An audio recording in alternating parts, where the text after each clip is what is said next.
By the way ನಿಮ್ಮ ಲೈಫೇ ನೋಡಿದ್ರೆ ಇದು ಒಂಥರ ಒಂದು ಫುಲ್ ಮೀಲ್ಸಲ್ಲಿ ಎಲ್ಲ ವೆರೈಟಿ ಹೇಗಿರುತ್ತೋ ಆ ಥರ. ಅಂದರೆ ಅಮ್ಮ ಮುಸ್ಲಿಮ್ ಕಮ್ಯುನಿಟಿ, ಅಪ್ಪ has a different under world background, ನೀವು ನೋಡಿದ್ರೆ ಸ್ಪೋರ್ಟ್ಸು, ಹೆಂಡತಿ ನೋಡಿದ್ರೆ ಇಂಡೋನೇಷನ್ನು, ಮಗಳು ನೋಡಿದ್ರೆ ಇದು. ಅಂದರೆ ಇದು ಹೇಗಂದರೆ ಇದು ಯಾವ ಕಟ್ಟುಪಾಡುಗಳಿಗೂ ಸಿಕ್ಕಾಕೊಳ್ಳದೆ ಲೈಫನ್ನು ನಿಮಗೆ ಬೇಕಾಗಿರೋ ನಿಮಗೆ ತೃಪ್ತಿ ಕೊಡೋ ಲಾಜಿಕ್ಸ್ ಮೇಲೆ ಕಟ್ತಾ ಹೋಗ್ತಾ ಇದ್ದೀರಾ. ಹೇಗಿದೆ ಹೌ ಇಸ್ ಈ ಒಂದು ನಿಮ್ಮ ಫ್ಯಾಮಿಲಿ ಲೈಫ್ ಹೇಗಿದೆ? ತುಂಬ ಖುಷಿ ಆಗುತ್ತೆ. ಇವಾಗ ಬೆಳೆದ ಮೇಲೆ ನನಗೆ ಇವಾಗ ಎಷ್ಟೋ ಜನ ಬರ್ತಾರೆ, ಸರ್ ಸ್ಕೂಲ್ ಫೀಸ್ಗೆ ಕಟ್ಟಬೇಕು ಅಂತ. ನನ್ನ ಮಗಳೇ ಗೌರ್ಮೆಂಟ್ ಸ್ಕೂಲ್ ಹೋಗ್ತಾಳೆ, ನೀವು ಅಲ್ಲೇ ಹಾಕ್ಬಿಡಿ, 1,000 ರೂಪಾಯಿ ಕೊಡ್ತೀನಿ ಬೇಕಂತ ಫೀಸ್ಗೆ. 50,000 1,00,000 ಎಲ್ಲ ನಾನೇ ಕೊಡ್ತಲ್ಲ, ನೀವೆಲ್ಲಿಂದ ಕೊಡ್ತೀರಾ? ಸೊ ಅದೊಂದು ಫೇಸ್ ಆಯಿತು. ಫ್ಯಾಮಿಲಿ ಆಗಿರಲಿ, ಸೊ ಡಿಫ್ರೆಂಟಾಗಿ ಒಂಥರ ನಡೀತದೆ. ನನ್ನ ಹೆಂಡ್ತಿಗೂ ಸ್ವಲ್ಪ ಬೇಜಾರು ಸ್ಟಾರ್ಟಿಂಗಲ್ಲಿ, ಏನು ಹುಡು ಸ್ಕೂಲ್ ಈ ಥರ ಇದೆ, ಓದ್ತಲ್ಲ ಇಲ್ಲಿ ಅಂತ ಹೇಳಿದೆ. ನೀನೆಲ್ಲ ಓದಿದೆ? ಅವ್ರಿಗೆ ಇಂಡೋನೇಷ್ಯಾ ಗೌರ್ಮೆಂಟ್ ಸ್ಕೂಲೇ ಇರೋದು, ಸೊ ಪ್ರೈವೇಟ್ ಸೆಕ್ಟರ್ಸ್ ಇಲ್ಲ ಅಲ್ಲಿ. Government school, government hospital. So ಇಲ್ಲಿ ಈ ಥರ ಗೌರ್ಮೆಂಟ್ ಸ್ಕೂಲ್ಸ್ ಇದೆ. ಅವ್ರ ಫ್ರೆಂಡ್ಸ್ ಇದ್ದಾರೆ ಇಲ್ಲಿ ಇಂಡೋನೇಷ್ಯಾರು, ಅವ್ರ ಮಕ್ಕಳೆಲ್ಲ ಒಳ್ಳೊಳ್ಳೆ ಸ್ಕೂಲ್ಗೆ ಹೋಗ್ತಾ ಇದ್ದಾರೆ. ನೀನು ಎಲ್ಲಿ ಕಳಿಸ್ತಾ ಇದೆಯಾ? ನೋಡು, ನಂಗೆ ಇಲ್ಲಿ ಕಳಿಸ್ಬೇಕಂತ ಆಸೆ ಇದೆ, ನಾನು ಕಳಿಸ್ತೀನಿ, ನೀನು ದಯವಿಟ್ಟು ಇದಕ್ಕೆ ಮಧ್ಯ ಬರಬೇಡ ಅಂತ. Okay, do whatever you want ಅಂತೇಳಿ. How did you meet her? ನಾವು ಏಷ್ಯನ್ ಗೇಮ್ಸ್ಗೆ ಹೋಗಿದ್ದೆ ನಾನು 2018 ನಮ್ಮ ಟೀಮ್ನ ಕರ್ಕೊಂಡು. ಅಲ್ಲಿ ಅವರು ನಮ್ಮ ಟೀಮ್ ಮ್ಯಾನೇಜರ್ ಆಗಿದ್ದರು. ಸೊ ಹಂಗೆ ಮಾತುಕತೆ ಆಗ್ತಾ ಹಂಗೆ ಲವ್ ಆಗಿಬಿಡ್ತು. 10 days ಇದ್ದೆ, ದೇಶ ತೋರಿಸು ಅಂತ. ದೇಶ ಎಲ್ಲ ನೋಡಿ ಅವ್ರದ್ದೆಲ್ಲ ಸುತ್ತಿ ತಿಂದು ಬಂದು ಹಂಗೆ ಟಚ್ಚಲ್ಲೇ ಇದ್ದೆ. ಸೊ ಆಯ್ತಪ್ಪ, ಅಲ್ಲೇ ಇದೆ ಹುಡುಗಿ ಸೆಟ್ ಆಗಿಬಿಟ್ಲು ಅಂತೇಳಿ ಮದುವೆ ಮಾಡಿಕೊಂಡು ಇದು ಮಾಡಿದೆ. ಫಸ್ಟ್ ದೊಡ್ಡಪ್ಪಂಗೆ ತೋರಿಸ್ದೆ, ಕರೆಸಿದ್ದೆ. ದೊಡ್ಡಪ್ಪ ಬಂದ ತಕ್ಷಣವೇ, ಅಂದರೆ ಅಗ್ನೀಶ್ ಇದ್ದಾರೆ ಸರ್. ಹೌದು, ಹೇಳಿದೆ ಹಿಂಗೆ ಅಂತ. ಏನಪ್ಪ ನೀನು ದೇಶದಿಂದ ಕರ್ಕೊಂಡೇ ಬಂದುಬಿಟ್ಟಿದ್ಯಾ, ಇದೇನಿದು ಅಂತ ಮಾತಾಡ್ತಾಯಿದ್ರು. ಅಷ್ಟೇ ನಮ್ಮ ಡ್ಯಾಡಿ ಬಂದರು. ನೋಡ್ರಿ ಬಚ್ಚನ್, ಮೆಡ್ಲ್ ಹೊಡ್ಕೊಂಬ ಅಂದರೆ ಹುಡುಗಿ ಹೊಡ್ಕೊಂಬಂದ್ಬಿಟ್ಟಿದ್ದೆ ನೀನು ಅಂತ. ನಮ್ಮ ಡ್ಯಾಡಿ ಇದೆಲ್ಲ ವರ್ಕ್ ಆಗೋಲ್ಲ, ಫಸ್ಟ್ ಕಳ್ಸೋಕ್ಕೆ ಹೇಳ್ಬಿಡಿ, ಬೇರೆ ದೇಶದ್ದು ವರ್ಕ್ ಆಗೋಲ್ಲ ಇದು ಅಂತ. ಇಲ್ಲ ರೀ, ತುಂಬ ಒಳ್ಳೆ ದೇಶ, ಫ್ಯಾಮ್ಲಿ ಎಲ್ಲ ತುಂಬ ಒಳ್ಳೆಯವರು, ಅವ್ರನ್ನ ಕರೆಸಿ ಮಾತಾಡ್ಸೋಣ ಒಂದ್ಸತಿ ಅಂತೇಳಿ ಕರೆಸಿದ್ರು. ಸೊ ಹಂಗೆ ಸೆಟ್ ಆಗಿಬಿಡ್ತೆಲ್ಲಾನು. ನಿಮ್ಮ ದೊಡ್ಡಪ್ಪ ಮತ್ತು ಅಪ್ಪ ನಿಮ್ಮದು ಒಂಥರ ಈ ಲವ್ ಟ್ರಯಾಂಗಲ್ ಅಂತ ನೋಡಿದ್ರೆ looks like you are more. ಅಂದರೆ ಕೆಲವು ಕ್ಲೋಸಸ್ ಅಂತ ಬಂದಾಗ ನೀವು ಅಗ್ನಿ ಸರ್ ಜೊತೆಗೇ ಜಾಸ್ತಿ ಕ್ಲೋಸಾ? ಹೌದು, ಸದ್ರ ಅಲ್ಲೇ ಜಾಸ್ತಿನಾ? ಅವರು ಹೊಡೆಯಲ್ಲ, ಪ್ರೀತಿಯಿಂದ ಮಾತಾಡ್ತಾರೆ, ಅರ್ಥ ಮಾಡಿಸ್ತಾರೆ. ಅಲ್ಲಿ ಜಾಸ್ತಿ ಸ್ಪೋರ್ಟ್ಸ್ ಬಗ್ಗೆ ಏನೇ ನಂಗೆ ಡಿಸ್ಕಷನ್ ಅವ್ರದ್ದು ಮಾತಾಡ್ತಾ ಇದ್ನಲ್ಲ, ಸೊ ಹಂಗೆ ಮಾತಾಡಿ ಹಂಗೆ ಕ್ಲೋಸ್ ಆಗಿಬಿಟ್ಟೆ ನಾನು. ಡ್ಯಾಡಿ ತುಂಬ ಸ್ಟ್ರಿಕ್ಟು, ಜಾಸ್ತಿ ಮಾತಾಡೋಲ್ಲ, ಏನೇ ನಡಿ ಆಚೆ ಅಂತ. ಅವ್ರು ವರ್ಷಕ್ಕೆ ಒಂದು ಯಾವುದೋ ಒಂದು ಡೈಲಾಗ್ ಹೇಳ್ಬಿಟ್ಟು ಕಳಿಸ್ಬಿಡ್ತಾರೆ, ಲೈಫ್ ಬಗ್ಗೆನೋ ಇದ್ರ ಬಗ್ಗೆನೋ ಏನೋ ಹೇಳ್ಬಿಟ್ಟು ಕಳಿಸ್ಬಿಡ್ತಾರೆ. ಸೊ ಅಷ್ಟು ಕ್ಲೋಸ್ ಇಲ್ಲ ನಾನು. ಅವರು ದೊಡ್ಡಪ್ಪನೇ ಜಾಸ್ತಿ ಕ್ಲೋಸು, ಏನೇ ಶೇರ್ ಮಾಡ್ಕೊಳ್ಳೋಕ್ಕೆ. ಇವಾಗ ಯಾವುದೋ ಲವ್ ಮಾಡಿದ್ರೂ ಅವ್ರಿಗೆ ಹೇಳ್ಕೊಂಡಿದ್ದು, ಹುಡುಗಿ ಮದುವೆ ಆಗಬೇಕಂದ್ರೂ ಅವ್ರಿಗೆ, ಫೇಲ್ ಆಗ್ತಾಯಿದ್ದು ಅವ್ರಿಗೆ ಹೇಳ್ತಿದ್ದಿದ್ದು ನಾನು.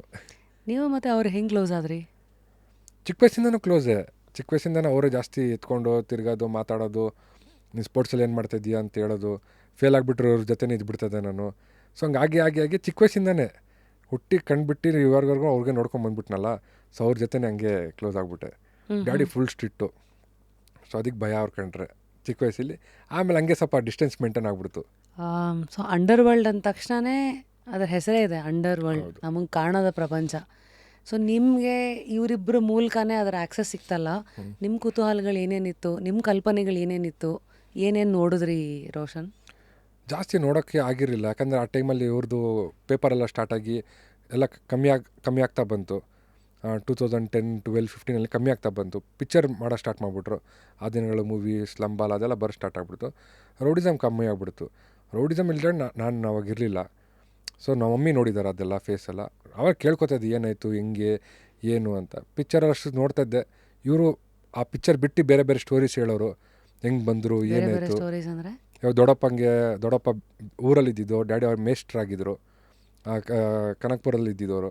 ತಮ್ಮಂಗೆ ಹೊಡೆದ್ಬಿಟ್ರು. ತಮ್ಮ ಬಂದ್ಬಿಟ್ಟು ಕ್ರಿಕೆಟ್ ಪ್ಲೇಯರು, ರಂಜಿಗೆ ಸೆಲೆಕ್ಟ್ ಆಗಬೇಕಿತ್ತು. ಆವಾಗ ಯಾರು ಕೊತ್ತೋಲ್ ರಾಮ್ ತಂದಾಗ ಹೊಡೆದು ಕಾಲು ಮುರಿದ್ಬಿಡ್ತಾರೆ ಅವ್ರಿಗೆ. ತಮ್ಮ ಅಣ್ಣ ಆಗೋರು ಬಂದು ಪೊಲೀಸಲ್ಲಿ ನಾರ್ಮಲ್ ಜನ ಹೆಂಗೆ ಕಂಪ್ಲೇಂಟ್ ಕೊಡೋವಾಗ ತೊಗೊಂಡಿಲ್ಲ ಕಂಪ್ಲೇಂಟು. ಚೆನ್ನಾಗಿದ್ದಾರ, ನೀವೇ ಮುಗಿಸ್ಬಿಡ್ರಿ ಅವ್ನು ದೊಡ್ಡ ರೌಡಿ, ಅವನು ಮುಗಿಸ್ಬಿಡಿ ಅಂತ. ಸೊ ಈ ಬ್ರೋಕ್ ಡೌನ್, ಏನಪ್ಪ ಈ ಥರ ಎಲ್ಲ ಹೇಳ್ತಾರೆ, ನಾನು ರಿವೆಂಜ್ ತೊಗೊಳ್ಲೇಬೇಕು ಅಂತ ಬಂದ್ಬಿಡ್ತು. ಅವರು ಎಜುಕೇಟೆಡ್ ಪರ್ಸನ್ನು, ಅವಾಗ IAS IPS ಎಲ್ಲ ಕ್ರ್ಯಾಕ್ ಮಾಡಿದ್ರು ಅವರು. ಅಂಥ ಮನುಷ್ಯ ಬಂದರು ಫೀಲ್ಡ್ಗೆ, ಜನ ಗೊತ್ತಿಲ್ಲ, ಬಂದ್ಬಿಟ್ರು ಅಂಡರ್ ವರ್ಲ್ಡ್ ಹಂಗೆ ಅಂತಾರೆ. The was a reason behind that. ಬಂದರು, ತಮ್ಮ ನೋಡಿ ಓದಿ ಪೊಲೀಸ್ ಆದರು. ಅವ್ರು ಪೊಲೀಸಾಗಿ ಮೊನ್ನೆ ರಿಟೈರ್ಡ್ ಆದರು ಅವರು. ಅವ್ರ ಫ್ಯಾಮಿಲಿ ಎಲ್ಲ ಎಜುಕೇಟೆಡು, ದೊಡ್ಡಪ್ಪನ ಫ್ಯಾಮಿಲಿ ಎಲ್ಲ ಓದಿ ಎಲ್ಲ ಪೊಲೀಸಲ್ಲೇ ಇರೋದು 90% ಎಲ್ಲರೂ. ಸೊ ದೊಡ್ಡಪ್ಪ ನೋಡಿ ಹಂಗೆ ಬಂದುಬಿಟ್ರು. ಆಮೇಲೆ ಹುಡ್ತಾ ನಮ್ಮ ಡ್ಯಾಡಿ ಸಿಕ್ಬಿಟ್ರು. ಸೊ ನಮ್ಮ ಡ್ಯಾಡಿ ನೋಡಿದ್ರೆ ಊರಿಂದ ನಮ್ಮ ತಾತ ಬಂದ್ಬಿಟ್ಟು ಪೊಲೀಸಲ್ಲಿ ಇದ್ದಿದ್ದು. ಪೊಲೀಸ್ ಬಿಟ್ಟು ಆಮೇಲೆ ಆರ್ಮಿಲಿದ್ದರು ಅವರು.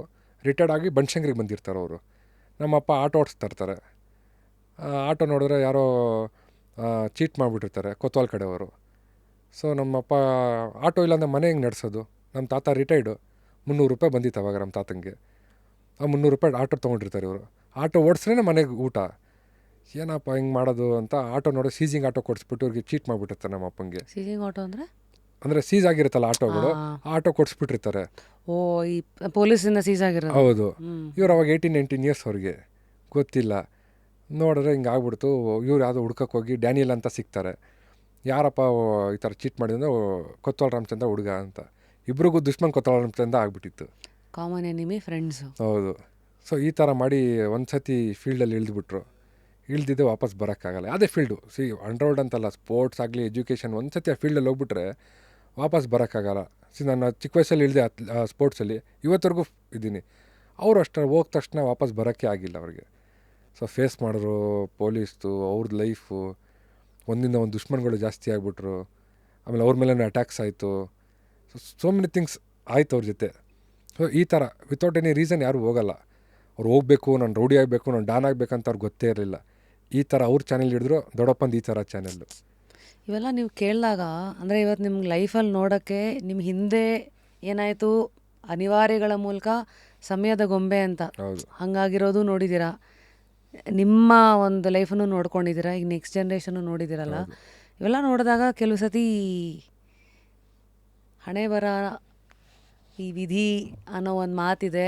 ಇನ್ನೊಂದು ಕಡೆ ನಾವೇ ನಮ್ಮ ಜೀವನ ರೂಪಿಸ್ಕೊಳ್ಳೋದು ಅನ್ನೋ ನಂಬಿಕೆನೂ ಇದೆ. ನೀವು ಯಾವ ಕಡೆ ವಾಲ್ತೀರಾ ರೋಷನ್? ನನಗೆ ಡ್ಯಾಡಿ ಮತ್ತು ದೊಡ್ಡಪ್ಪ ಆಗಿರೋದು ಇನ್ಸಿಡೆಂಟ್ಸ್ ಎಲ್ಲ ನೋಡಿ ಅವರು ಗೊತ್ತಾಯ್ತು ನನಗೆ. ಯಾಕಂದ್ರೆ ನನಗೂ ಅನಿಸ್ತು ಅಂಡರ್ವರ್ಲ್ಡ್ ಬ್ಯಾಕ್ಗ್ರೌಂಡ್ ಹಂಗೆಲ್ಲ ಅಂತ. ನನಗೆ ಒಂದೇ ನಮ್ಮ ಅಪ್ಪ ಹೇಳಿದ್ದು, ನೀನೇನಾದರೂ ನಾವು ಹಿಡ್ದಿದ್ದ ದಾರಿ ನೀನು ಹಿಡಿದ್ರೆ ನಾನು ಯಾವತ್ತೂ ಶ್ರಮಿಸಲ್ಲ ನಿನಗೆ. ನನಗೆ ವಿಧಿ ಇರಲಿಲ್ಲ, ನಾವು ಹಿಡಿದ್ಬಿಟ್ವಿ. ನಿನಗೆಲ್ಲ ಇದೆ, ಇರೋಕ್ಕೆ ಮನೆ ಇದೆ, ಊಟ ಇದೆ. ನಿನ್ನ ಜಾಗದಲ್ಲಿ ನಾನು ಇರ್ತೇನೆ, ನಾನು ಮಾಡ್ತಾ ಇರಲಿಲ್ಲ. ನೀನು ಮಾಡಿಬಿಟ್ರೆ ನಮ್ಮ ಡ್ಯಾಡಿ ಮತ್ತು ದೊಡ್ಡಪ್ಪ ಅದೊಂದು ಸ್ಟ್ರಿಕ್ಟಾಗಿ ಹೇಳ್ಬಿಟ್ಟಿದ್ರೆ, ಬರೆದಿಟ್ಬಿಟ್ಟಿದ್ದೀನಿ, ನಿನ್ನ ಮೇಲೆ ಕಂಪ್ಲೇಂಟ್ ಆಯಿತು, ನೀನು ಯಾರಿಗೂ ಏನೋ ನಮ್ಮ ಥರನೇ ಮಾಡೋಕ್ಕೆ ಹೋದರೆ ನನಗೂ ನಿಂಗೆ ಸಂಬಂಧನೇ ಇಲ್ಲ. ಮೀಡಿಯಾನ ಕರೆಸ್ತೀನಿ, ಹೇಳ್ಬಿಡ್ತೀನಿ, ನನಗೂ ನಮ್ಮ ಮಗನಿಗೆ ಸಂಬಂಧನೇ ಇಲ್ಲ. ಅವ್ನ ದಾರಿ ಅವನು, ನಮ್ಮ ದಾರಿ ನಾವು. ಅದು ಆ ಬಗ್ಗೆ ತುಂಬ ಸ್ಟ್ರಿಕ್ಟ್ ಆಗಿದ್ದಾರೆ. ಬಿಕಾಸ್ ನಿಮಗೆ ಮಾಡೋಕ್ಕೆ ರೀಸನ್ ಇಲ್ಲ, ನಮ್ಗೆ ರೀಸನ್ ಇತ್ತು, ಬಡತನ ಇತ್ತು, ಕಷ್ಟ ಇತ್ತು. ಸೊ ಕೆಲವು ಸತಿ ಅದು ಎಮೋಷ್ನಲ್ ಬ್ಲೈಂಡ್ ಸ್ಪಾಟ್ ಆಗಿ ಅವರು ಇಳಿದ್ಬಿಟ್ರೇನು. ನಾವಿದ್ದೀವಿ ಅಂತ ಅಹಮಲ್ಲಿ ನೀನೇನೋದು ಇದ್ದರೆ ಅದನ್ನು ಮರ್ತು ಬಿಡು ದಯವಿಟ್ಟು. We are not gonna support you in anywhere, any type. ನಾವು ಸ್ಟೇಷನ್ಗೂ ಬರಲ್ಲ. ನಾವು ಒಂದು ಬೇಲಿ ಹಾಕಿದ್ರು. ಅವಾಗಲೇ ಹೇಳ್ಬಿಟ್ರು. ನಾನು ಕಾಲೇಜ್ ಟೈಮ್ಗೆ ಹೋಗೋ ಟೈಮಲ್ಲೇ ಇವನಿಗೆಲ್ಲ ಗೊತ್ತಾಗ್ಬಿಟ್ಟಿದೆ ನಾವು ಯಾರು ಏನು ಎತ್ತ ಅಂತ. ನಮ್ಮ ಹೆಸರುಗಳು ತೊಗೊಂಡು ನೀನೇನಾದರೂ ಮಾಡಿದ್ರೆ, ನಿನ್ನ ಕಡೆಯಿಂದ ಆಯಿತು ಅಂದರೆ I will not take A sorry also and will also not B sorry ಅಂತ ದೊಡ್ಡಪ್ಪ ಸ್ಟ್ರಿಕ್ಟಾಗಿ ಹೇಳ್ಬಿಟ್ರು. ಅವ್ರ ಮಾತಲ್ಲೇ ಇವರು ಇಬ್ಬರು ಸೇರಿ ಹೇಳ್ಬಿಟ್ರು ನನಗೆ.